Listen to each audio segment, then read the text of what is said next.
Our guest today is Mike Young from the South Island Organ Company. He wears many hats with the company: factory manager, senior pipe builder, tuning technician, staff training supervisor. We've caught up with him today as he's finished tuning the Nelson Center of Musical Arts, and I think it's a Norman and Bend organ, which was originally built in 1913.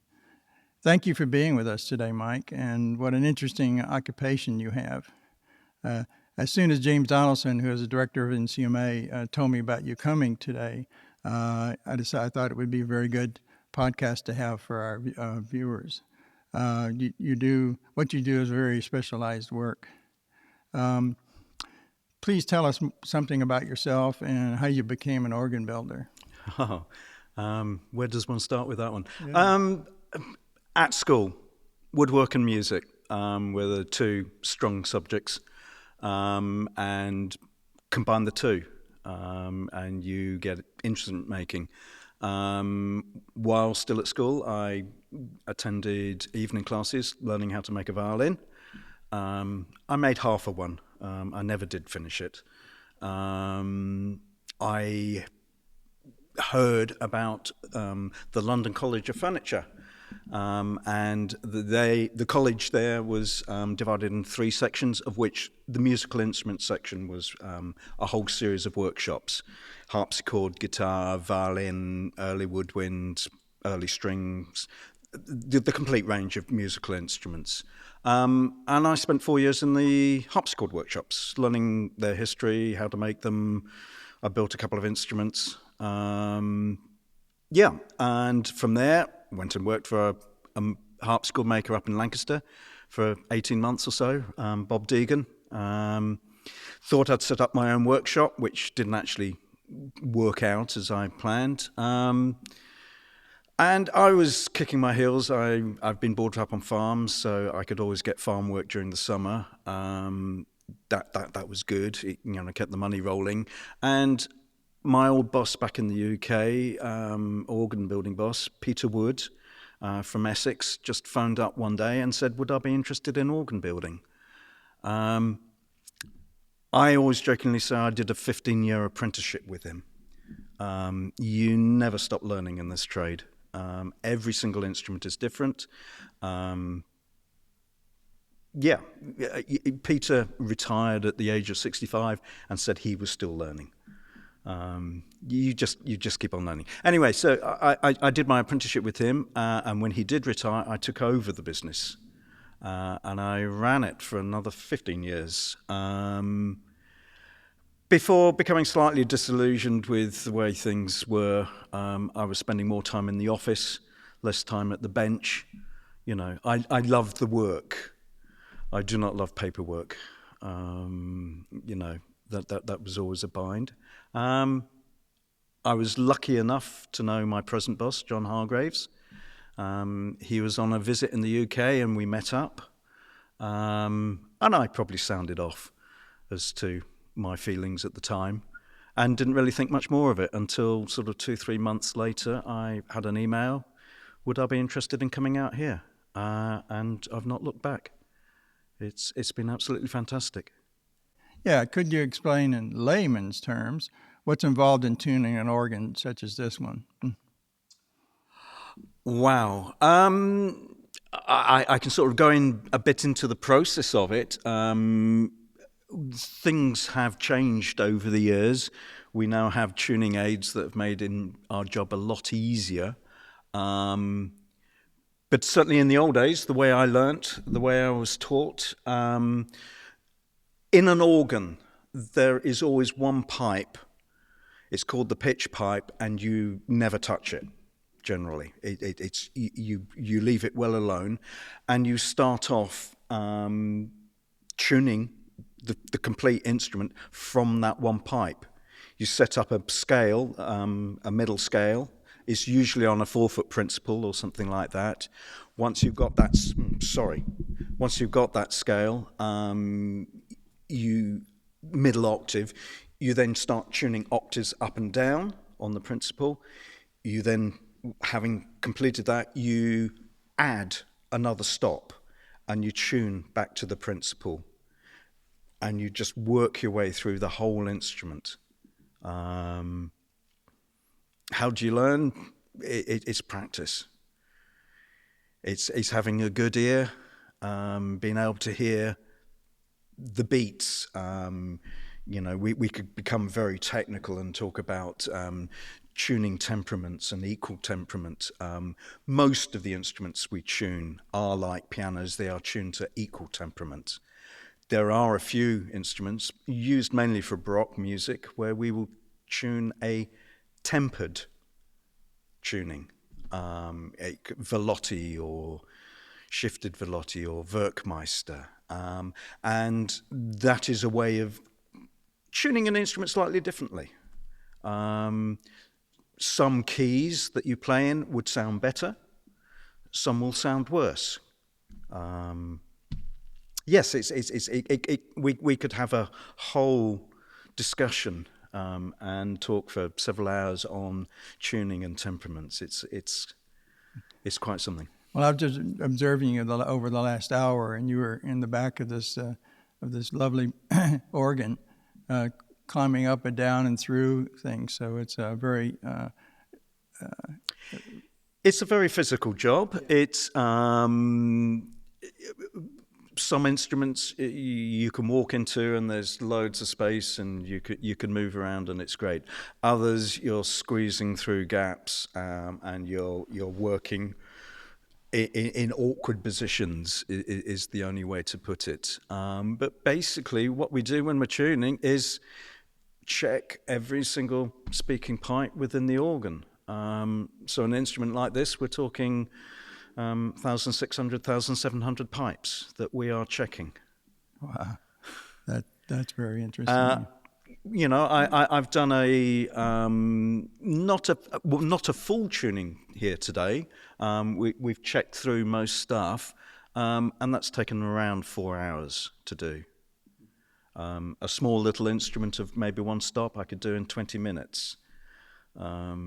We did a full tuning at the Auckland Town Hall, and it took two of us, 5 days to tune the whole instrument. So it's yes, anywhere in between. How often does this organ need to be? We come here usually 4 times a year. Mm-hmm. So the main tunings would be done sort of spring and autumn.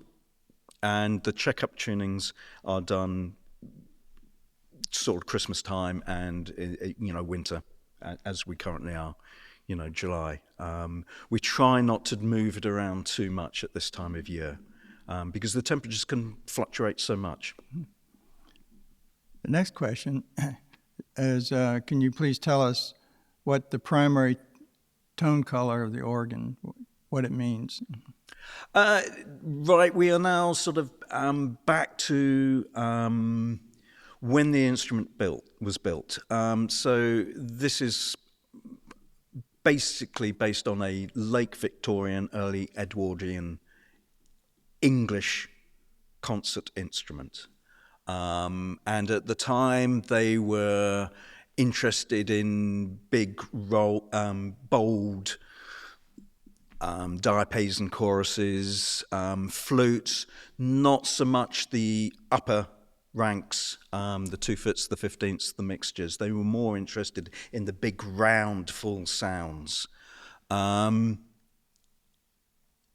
When this instrument came out in 2015-16, around that time, we restored it back to what it was when it was originally built, the 1912 specification.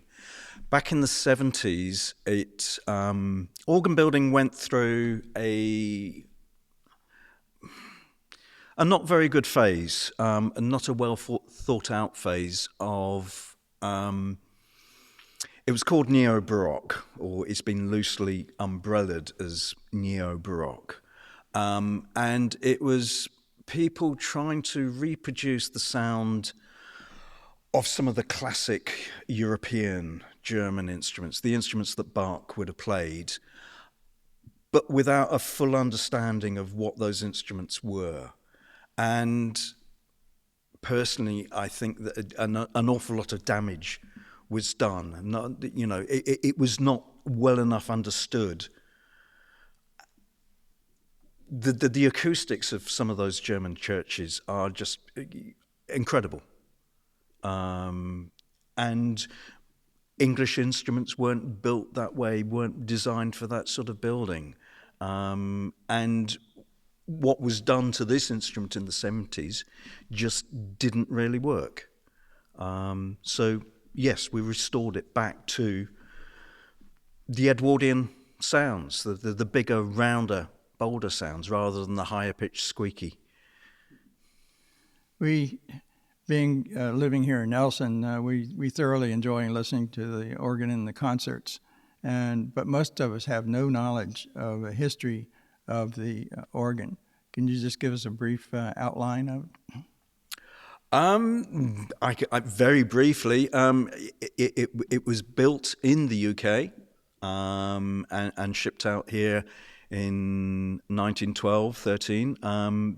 It's known as the Cawthon, instrument. He was a local philanthropist, and donating the money for this instrument. He basically paid for most of it, for its shipping and its installation. What else can I say?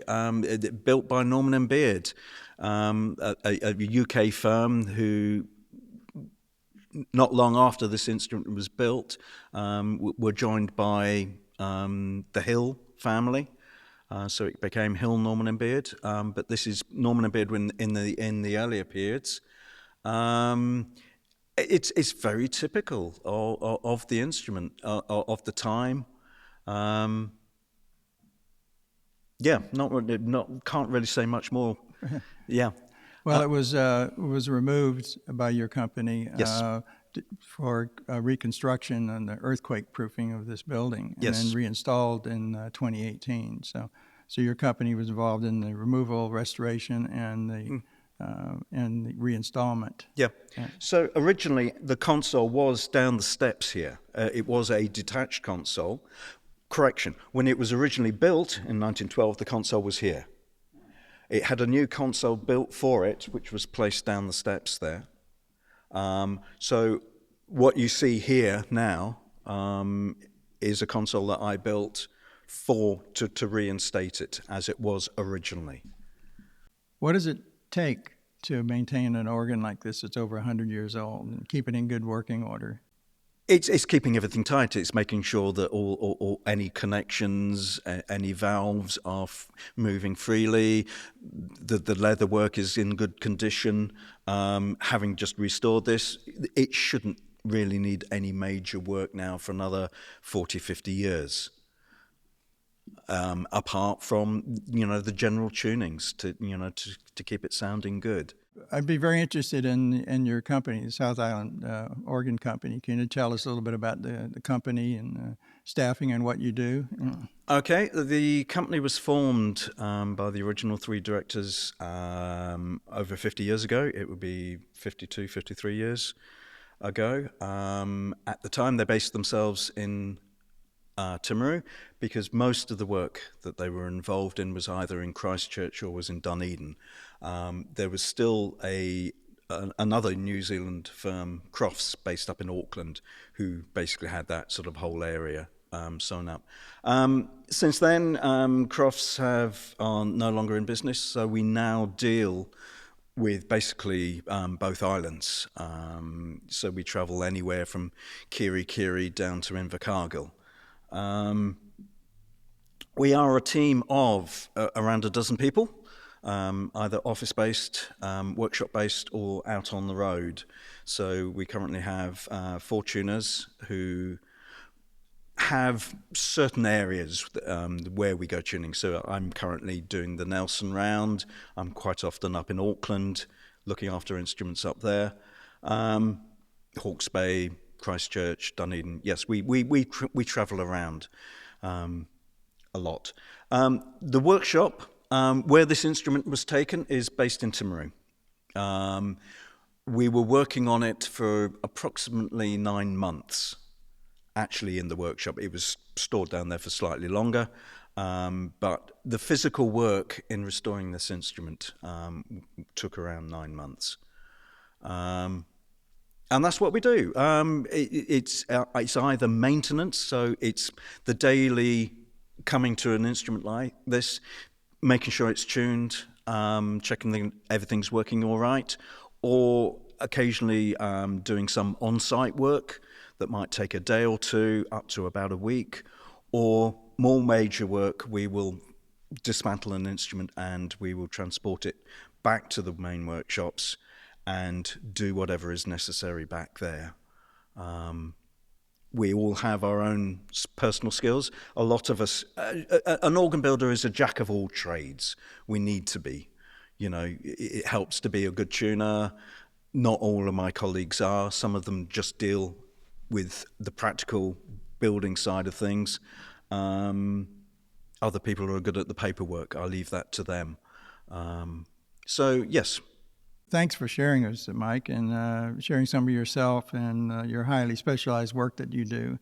And we at the Color of Music would like to invite you back again to share some other aspects of building and maintaining organs that you and the South Island Company do. Your unique gift and training in this unusual field must surely make the South Island Company and its talented staff really sought after in this country. I received a book yesterday from your company, and it's a beautiful book, and it's titled More Than a Pipe Dream, and I look forward to perusing it further. So, thank you.